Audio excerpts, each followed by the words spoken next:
இப்போ நம்ம என்ன பண்ண போகிறோம்னா சிக்கன் வச்சு எப்படி ஃப்ரை பண்ணலான்னு பார்க்க போகிறோம். அதுக்கு ஜாரில் வெங்காயம், பச்சை மிளகா, இஞ்சி, பூண்டு இது மூணுத்தையும் வச்சு நல்லா நைஸாக என்னென்னா பேஸ்ட் பண்ணி வச்சுக்கணும். இப்போது சிக்கனில் அந்த பேஸ்ட்டை போட்டு நல்லா அதை கிளறி விடணும். நெக்ஸ்ட்டு மஞ்சத்தூள், கரம் மசாலா, மிளகாத்தூள், மல்லித்தூள் இதெல்லாம் போட்டு நல்லா அதை மேக்னேட் பண்ணி ஃப்ரிட்ஜில் வைக்கணும். கூட உப்பும் போட்டு நல்லா மேக்னேட் பண்ணி வச்சிடணும்.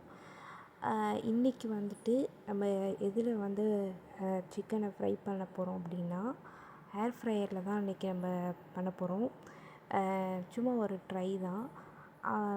அந்த ஏர் ஃப்ரையரில் பண்ணுறதுக்கு முன்னாடி ஃபஸ்ட்டு அந்த சிக்கனில் நல்லா ஆயில் விட்டு அதை நல்லா இது பண்ணிக்கணும். இப்போ நம்ம அந்த ஏர் ஃப்ரையரில் ஒன்றா ஒரு பீஸா வச்சு அதை ஃப்ரை பண்ணலாம்.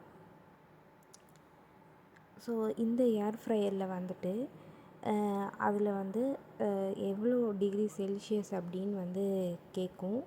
ஸோ அதுலேயே நம்மளுக்கு என்ன நம்ம பண்ண போகிறோமோ அதுவாகவே அங்கே இருக்கும். இப்போ நம்ம சிக்கன் தான் பண்ண போகிறோம் இல்லையா?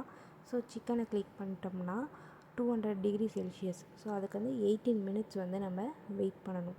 அந்த 18 மினிட்ஸ் முடிஞ்சிருச்சு அப்படின்னா ஆட்டோமேட்டிக்காக அதுவே எண்ட் ஆயிரும். ஓகேவா? எண்ட் ஆனோடனே நம்ம அந்த சிக்கன் நல்லா